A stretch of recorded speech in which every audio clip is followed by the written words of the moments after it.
नमस्कार मित्रांनो, स्वागत करतो आपल्या सर्वांचं या आगामी शिक्षक पात्रता परीक्षेची तयारी करणाऱ्या सर्व शिक्षक भावी शिक्षकांचं सर्वांचं मनपूर्वक स्वागत। 2024 सालामध्ये शिक्षक पात्रता परीक्षा झाली। त्या परीक्षेच्या सामाजिक शास्त्र प्रश्नांचं 60 प्रश्नांचं आपण इथं विश्लेषण करतोय। मागच्या 2 भागांमध्ये आपण या काही प्रश्नांचं विश्लेषण घेतलेलं आहे। उरलेल्या काही प्रश्नांचं विश्लेषण आज आपण या भागामध्ये घेणार आहोत, जेणेकरून आगामी शिक्षक पात्रता परीक्षेची स्वरूप, त्या प्रश्नांचं काठिण्य पातळी आणि कोणते संदर्भ साहित्य वापरायला पाहिजे याची माहिती मिळेल, जेणेकरून आपल्याला आगामी शिक्षक पात्रता परीक्षा अगदी सोपी जाणार। त्यासाठी आपण मागील प्रश्नपत्रिका या प्रश्नपत्रिकांचं उजळणी करणं गरजेचं आहे। तर जाऊया आजच्या आपल्या या तिसऱ्या भागातल्या पहिल्याच प्रश्नाकडे। तर पाहूया तिसऱ्या भागातला हा आजचा पहिलाच प्रश्न। प्रश्न काय म्हणतोय, परस्त्रोइका व ग्लासनोस्ट हे धोरण डॅश डॅश डॅश यांनी मांडले। म्हणजे कोणी मांडले, कोणते धोरण? परस्त्रोइका व ग्लासनोस्ट हे धोरण, हे आहे ग्लासनोस्ट हे धोरण कोणी मांडले?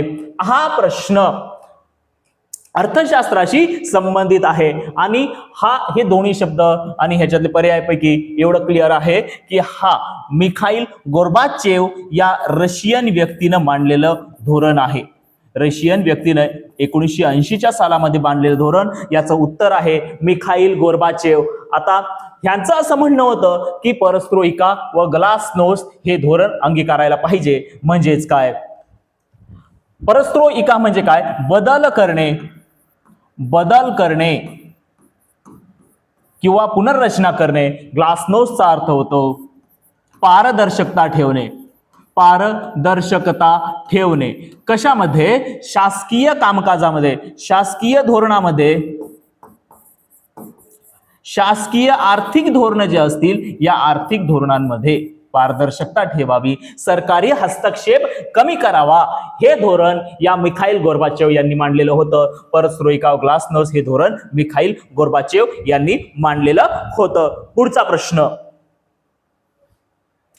प्रश्न आहे, गटात न बसणारा शब्द 4 जर्मनी, इटली, अमेरिका, स्पेन असे 4 देशांची नावं दिलेली आहे आणि आपल्याला विचारलेलं आहे यापैकी गटात न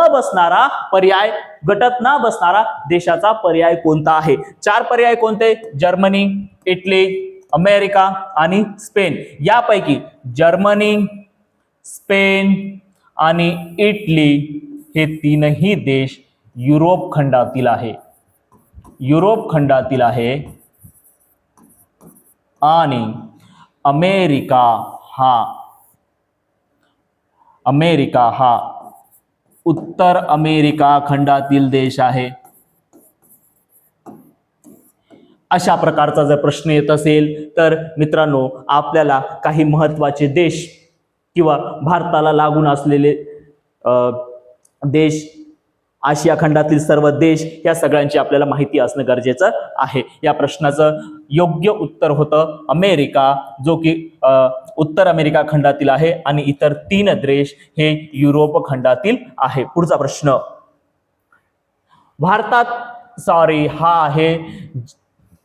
भारतातील सेवानिवृत्तीचे सरासरी वय 60 वर्षे आहे। कोणाचं? भारतातील सेवा निवृत्तीचं, रिटायरमेंटचं सरासरी वय वर्ष किती आहे? 60 आहे। तर जपान मधील सेवानिवृत्तीचे वय वर्ष किती आहे असा प्रश्न आपल्याला विचारलेला आहे। कशातला? जपान मधला, जपान देशातला सेवानिवृत्तीचं वय विचारलेला आहे।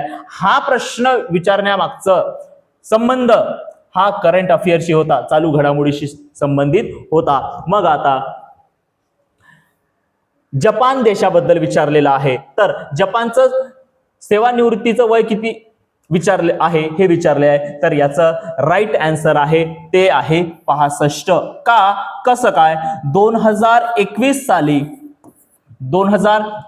साली ह्यांनी, जपान या देशांनी शासकीय कर्मचाऱ्यांचं सेवानिवृत्तीचं वय हे 65 वर्ष केलं आणि हा नियम 2030 पर्यंत लागू राहील.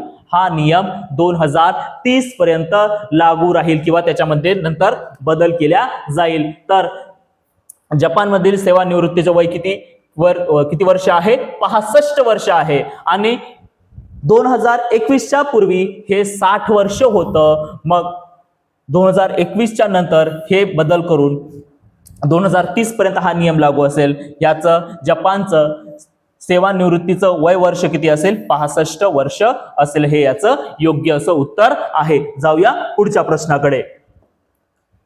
पुढचा प्रश्न काय विचारला गेलेला आहे? दशकातील शतक म्हणून औद्योगिक दृष्ट्या प्रगती गाठणारा जगातील देश हा ओळखला जातो. चार पैकी असा कोणता देश आहे जो की दशकातील शतक कशामध्ये? औद्योगिक दृष्ट्या प्रगती करणारा असा कोणता देश आहे? चार पर्याय दिले: चीन, तैवान, जपान आणि जर्मनी. सर्वांनाच माहिती आहे याचं योग्य असं उत्तर आहे चीन. चीनला जगाचा कारखाना असं म्हटलं गेलेलं आहे. काय म्हटलं गेलेलं आहे? जगाचा कारखाना. कारण अनेक साऱ्या वस्तूंची निर्मिती जपानमध्ये केल्या जाते. जपान हा बऱ्यापैकी देशांना त्यांच्या वस्तूंचं निर्यात करतो. म्हणून जपानला औद्योगिक दृष्ट्या प्रगती गाठणारा दशकातील शतक म्हणून देश ओळखला जातो. जाऊया पुढच्या प्रश्नाकडे. पुढचा प्रश्न: माहिती तंत्रज्ञानाचा उद्योग सिलिकॉन खोऱ्यात उत्तर अमेरिकेत आहे. कोणत्या क्षेत्राचा? माहिती तंत्रज्ञान या उद्योगाच्या बाबतीत बोलल्या गेलं हे क्षेत्र. आणि सिलिकॉन खोरा आहे जे की उत्तर अमेरिकेत आहे. तर त्या खोऱ्यात आहे. तसं सिलिकॉन पठार म्हणून भारतातला प्रदेश कोणता असं विचारलं गेलेलं आहे. ह्या प्रश्नाचं उत्तर आपल्याला द्यायचं आहे. उत्तर अमेरिका सिलिकॉन पठाराच्या बाबतीत विचारलेला आहे. उत्तर अमेरिकेतील एक देश आहे कॅलिफोर्निया.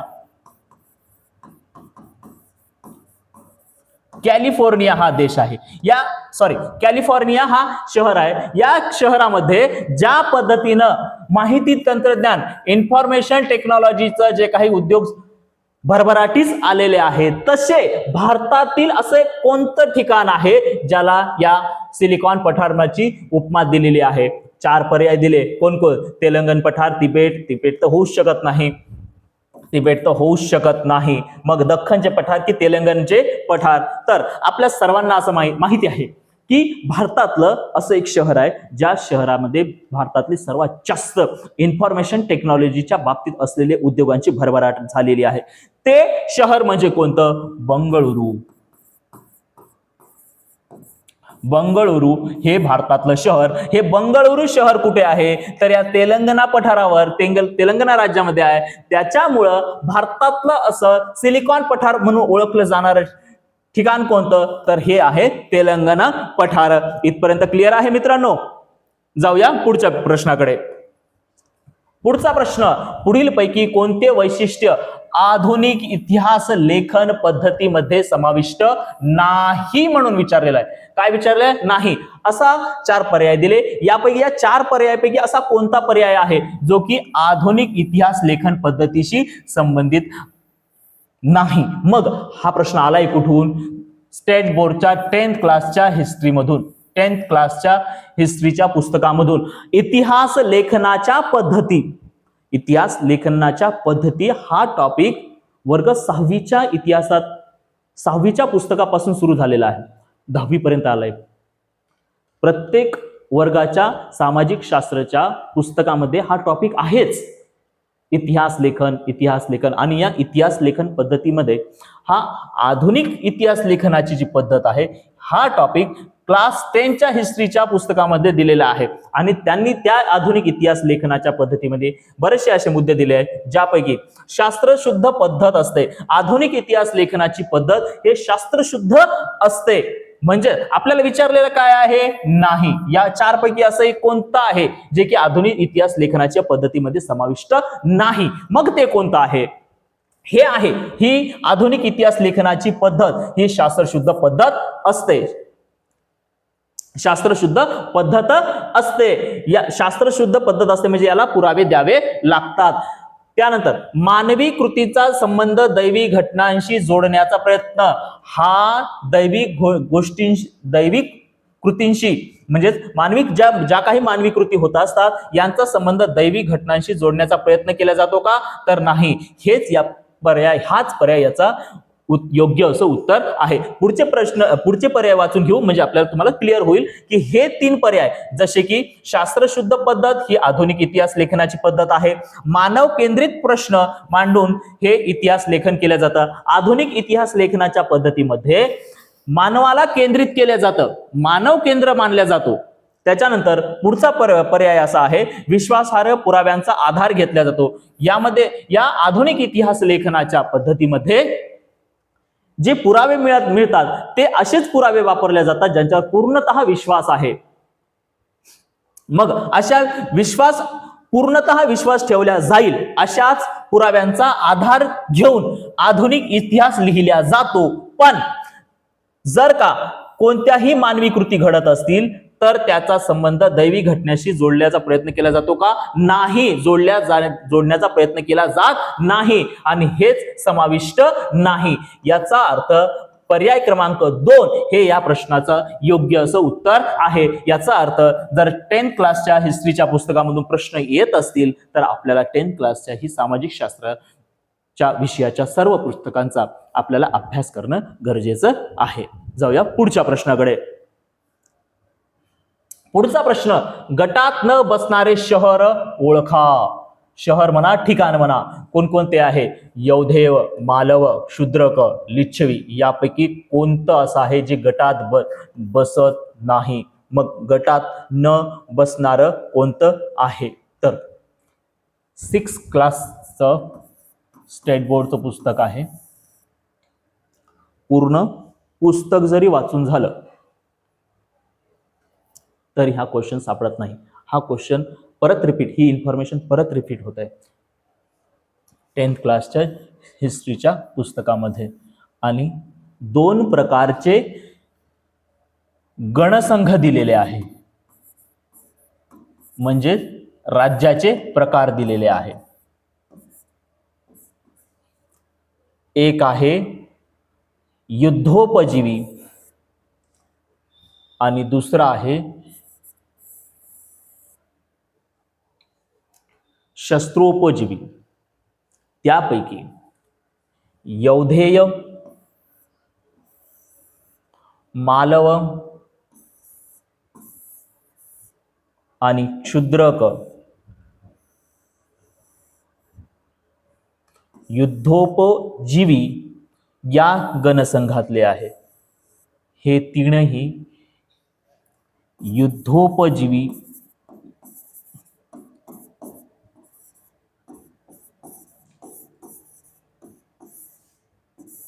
या गणसंघातील आहे. या गणसंघातील लोकांचा उपजीविकेचा किंवा उदरनिर्वाहाचा मार्ग युद्ध करणे असायचा. युद्ध करणे आणि त्यांचं उदरनिर्वाह करणे. असे 3 गणसंघ कोणते होते? यौधेय, मालव आणि शूद्रक. म्हणून आता 3 पैकी हा लिच्छवी जो पर्याय आहे, लिच्छवी हे जे गणसंघ आहे शस्त्र व्यापारजीवी होतं. शस्त्रो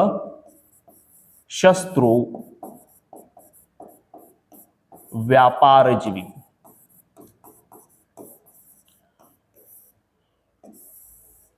यांचा उदरनिर्वाहाचा मार्ग युद्ध करणे एवढाच नव्हता तर शेती, पशुपालन, व्यापार आणि नंतर युद्ध कौशल्य.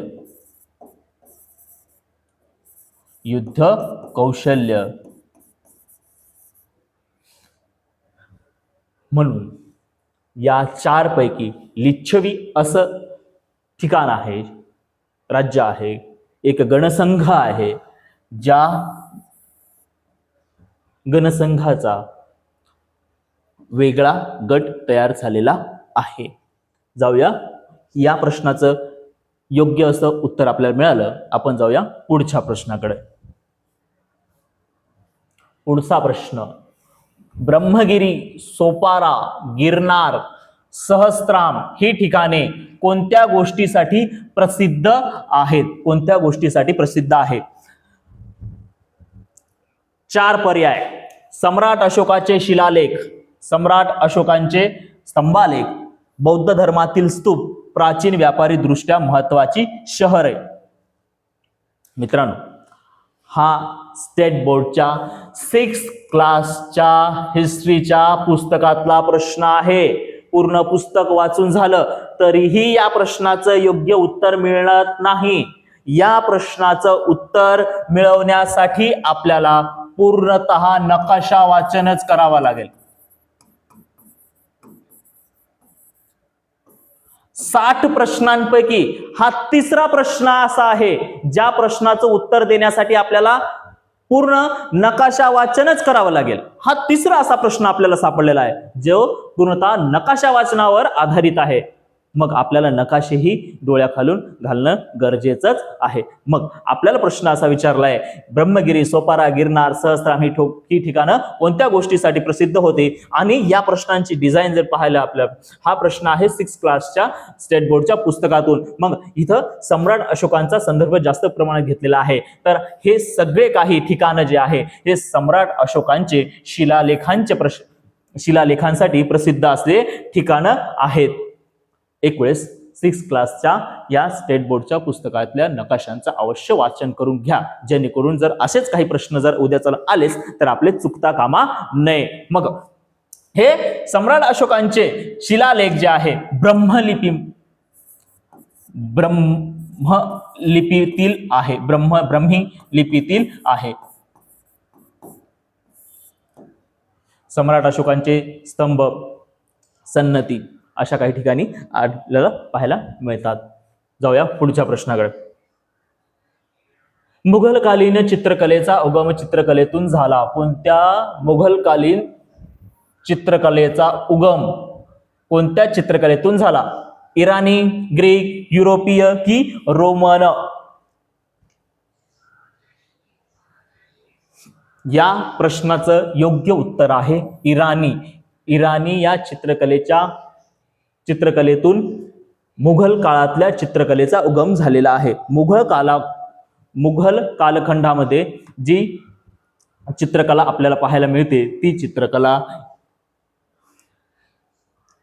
इराणी चित्रकलेतून तयार झालेली आहे. जाऊया पुढच्या प्रश्नाकडे. पुढील पैकी चुकीची जोडी ओळखा. कशाची चुकीची जोडी ओळखायला सांगितले? पहिला आहे James watt, steam engine, Edwin Cartwright, यंत्रमाग, सॅम्युअल क्रॉम्प्टन, म्यूल, जॉन के, स्पिनिंग जेनी. हे सर्व काही शास्त्रज्ञ आहे. हे सर्व काही शास्त्रज्ञ आहे.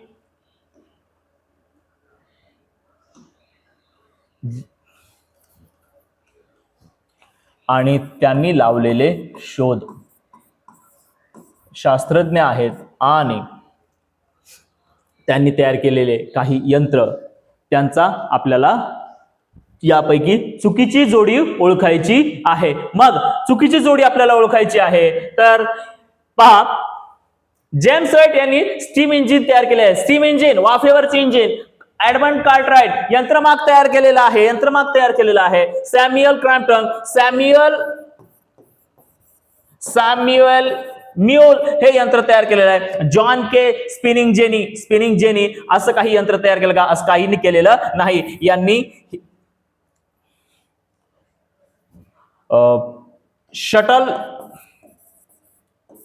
नावाचं एक विणकाम करणारं, विणकामाच्या साठी मदत होईल, कापड उद्योगामध्ये जास्तीत जास्त मदत होईल असं एक यंत्र तयार केलेलं होतं, ज्याचं राईट आन्सर आहे जॉन के स्पिनिंग जेनी. आपल्याला हे चुकीची जोडी ओळखायला सांगितलेली होती. जाऊया पुढच्या प्रश्नाकडे. पुढचा प्रश्न, प्लासीच्या लढाईत बंगालचा नवाब सिराजुद्दौला, बापरे, प्लासीची लढाई, बंगालचा नवाब सिराजुद्दौला याचा पराभव झाला, याचं आपल्याला कारण विचारल्या गेलेलं आहे. मग पहा काय आहे. प्लासीची लढाई कधी झाली? 1757. 1757 ची प्लासीची लढाई. त्यावेळेस बंगालचा नवाब इंग्रज यांच्यामध्ये झालेली प्लासीची लढाई. याच्यामध्ये बंगालचा नवाब होता सिराजुद्दौला, याचा पराभव झाला. याचं कारण विचारलेलं आहे. पराभव होण्याचं कारण काय आहे? हा जो टॉपिक आहे हा घेतलेला आहे 8 क्लासच्या हिस्ट्रीमधून. 8 क्लासच्या हिस्ट्रीच्या स्टेट बोर्डच्या पुस्तकातून हा टॉपिक घेतलेला आहे. आणि तसंही ज्या परीक्षेची आपण तयारी करतोय का, त्या परीक्षेच्या तयारीसाठी ही आधुनिक भारताच्या इतिहासाची आपली चांगली तयारी झालेलीच असते. ह्या गोष्टी आपल्याला माहिती असतात. 1757 ची प्लासीची लढाई बऱ्यापैकी सर्वांनाच माहित आहे, जास्त डिटेल करायची काही आवश्यकता नाही आहे. तर आता जे 4 पर्याय आपल्याला एक वेळेस टॅकल करून घेऊया. काय म्हणताय? मीर जाफर याच्या नेतृत्वाखाली नवाबाचे लष्कर युद्धात उतरले, पराभव होण्याचे कारण विचारलेलं आहे आपल्याला.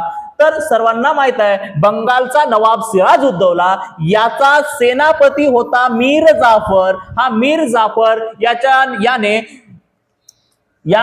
नेतृत्वाखाली जे काही लष्कर होतं ते युद्धात उतरलं नाही. याच्यामुळं उतरलंच नव्हतं, ज्याच्यामुळं हे प्लासीची लढाई हरल्या गेली होती. पण इथं आपल्याला काय सांगितलं, पर्याय काय दिला की मीर जाफर याच्या नेतृत्वाखाली नवाबाचे लष्कर युद्धात उतरले होते का? नाहीच उतरले. त्याच्यामुळे हा उत्तर होऊ शकत नाही. दुसरा पर्याय, मीर कासिम याने इंग्रजांच्या बेकायदेशीर व्यापाराला आळा घालण्याचा प्रयत्न केला. मीर कासिम बक्सारच्या लढाईशी संबंधित, मीर कासिमचा या प्लासीच्या लढाईसोबत काही संबंध येत नाही. मग हेही पर्याय चुकतो. पुढचा पर्याय आपल्याला आहे रॉबर्ट क्लाइव्ह यांनी केलेली मुत्सद्देगिरी.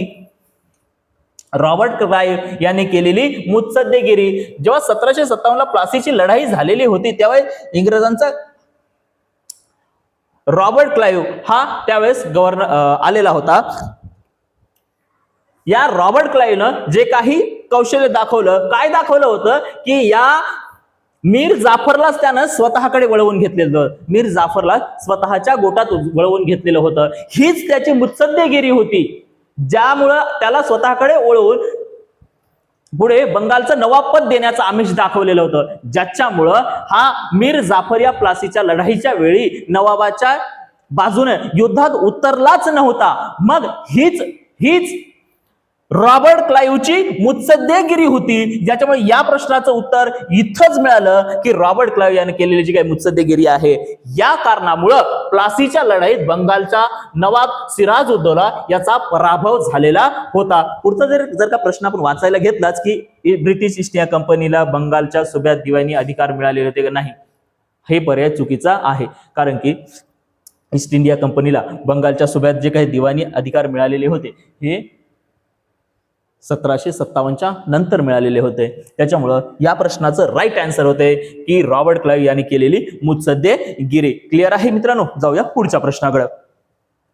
पुढचा प्रश्न काय म्हणतोय, पुढीलपैकी कोणत्या विषयाशी संबंधित विधेयकाचा समावेश अर्थविधेयकात होतो? अर्थविधेयक, कलम 110 अर्थविधेयकाशी संबंधित आपल्याला प्रश्न विचारलेला आहे. म्हणजे अर्थशास्त्राशी संबंधित आपल्याला प्रश्न विचारलेला आहे की अर्थविधेयकामध्ये या 4 पैकी कशाचा समावेश होतो? जे विधेयक असतात, ज्या प्रकारचे विधेयक तयार केलेले असतात त्यामध्ये या 4 पैकी कोणाचा समावेश अर्थविधेयकामध्ये होतो असं विचारलेलं आहे. केंद्रशासित प्रदेशाला राज्याचा दर्जा देण्याबाबत नाही.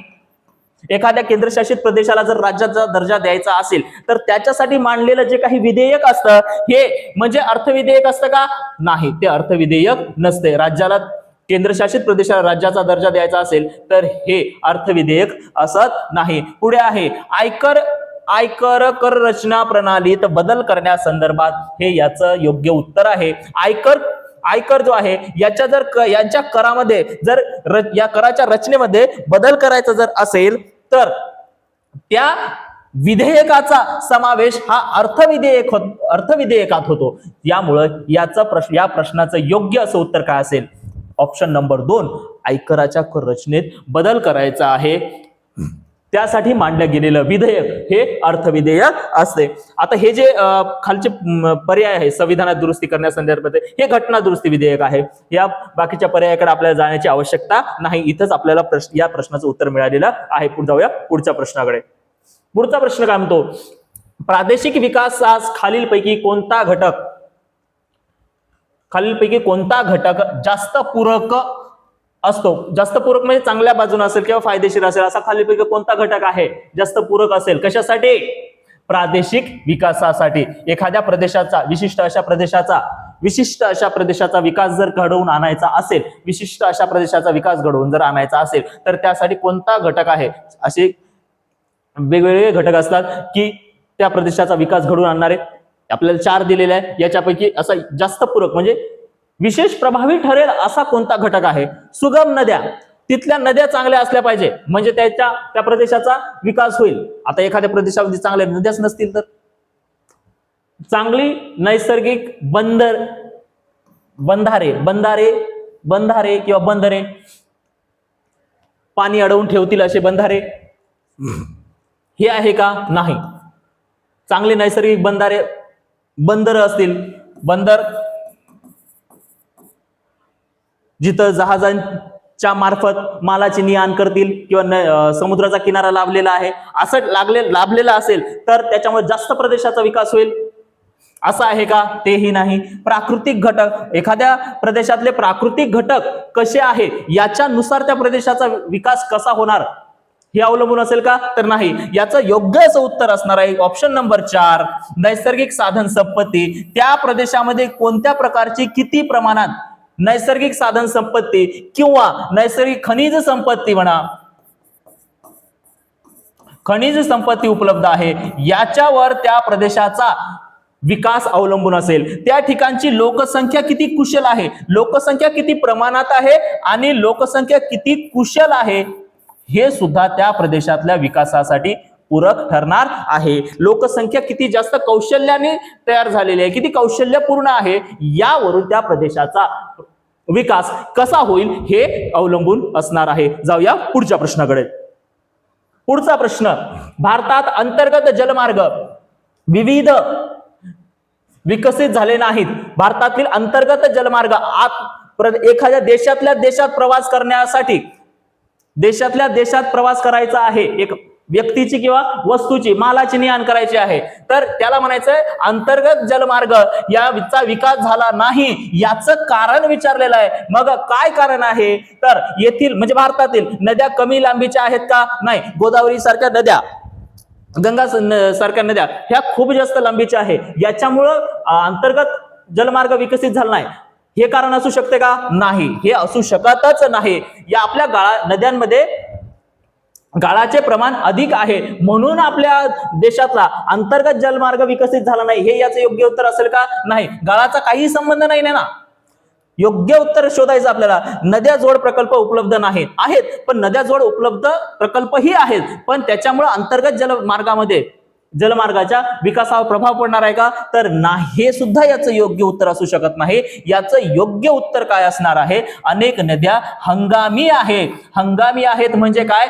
तर हंगामानुसारच त्या नद्या वाहतात, त्या नद्यांना पाणी असतं. जर का त्या नद्यांमधून प्रवास करायचा असेल तर त्या नद्यांमध्ये पाणी असणं आवश्यक आहे. जर नद्यामध्ये पाणीच नसेल तर तिथून जहाज न्यायचे तरी कसे? नेताच येणार नाही. कारण असं आहे की भारतातल्या नद्या ह्या बारमाही नाहीत, 12ही महिने या नद्यांमध्ये पाणी असेल अशी सिच्युएशन भारतात नसते. त्यामुळं यालाच दुसऱ्या शब्दात त्यांनी म्हटलंय की भारतातल्या नद्या ह्या कशा आहे?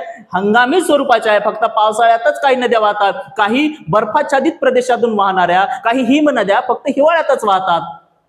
त्यामुळे त्या नद्यामधून प्रवास करायचा जर असेल तर त्या नद्यांमध्ये पाणी असणं आवश्यक आहे. ज्यामुळे याचं योग्य उत्तर असं आहे की आपल्या इथल्या नद्या ह्या हंगामी आहेत, म्हणजे या नद्यांना बारमाही ह्या नद्या वाहत नाहीत, म्हणून आपल्या भारतातल्या अंतर्गत जलमार्गाचा विकास झालेला नाही. या प्रश्नाचं हे योग्य ऑप्शन क्रमांक 4 हे याचं योग्य उत्तर आहे. जाऊया पुढच्या प्रश्नाकडे. जगातील सर्वात मोठा दलदलीचा प्रदेश आर्क्टिक महासागराकडील सायबेरियन भागात आढळतो. सायबेरियन भागात म्हणजे रशियन भागात, म्हणजे गोबीचं वाळवंट म्हणतात.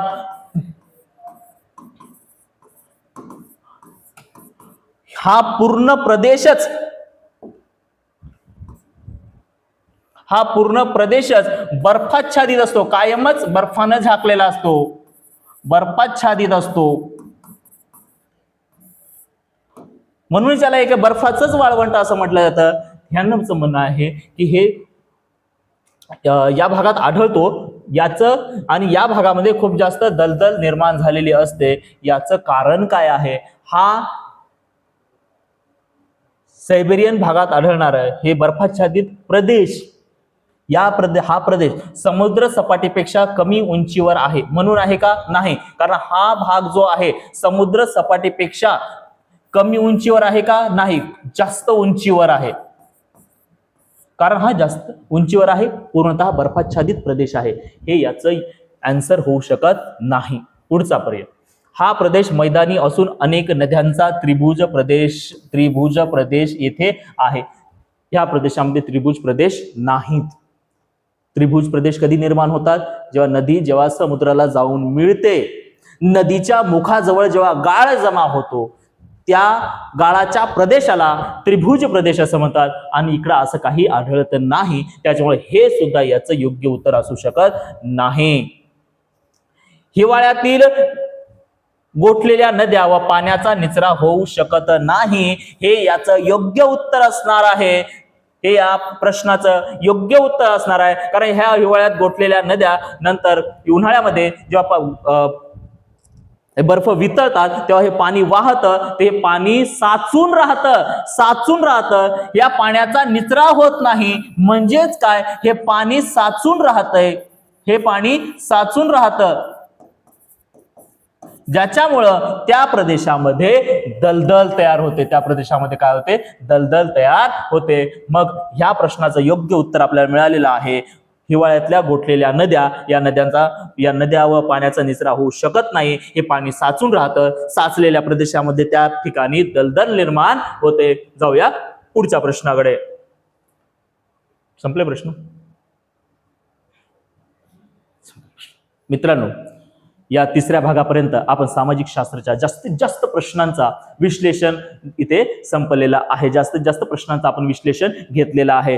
जर का तुम्हाला आणखीही कोणी माझ्या या युट्यूब चॅनेलला सबस्क्राईब केलेलं नसेल तर जास्तीत जास्त लोकांनी सबस्क्राईब करा, लाईक करा. तुम्हाला तुमच्या कमेंट माझ्यापर्यंत नक्कीच पोहोचवा, जेणेकरून आपल्याला इथून जे नवीन प्रवास सुरू करायचा आहे की स्टेट बोर्ड सिरीज सुरू करायची आहे, त्यासाठी तुम्ही माझ्या युट्यूब चॅनलला नक्कीच सबस्क्राईब करून ठेवा.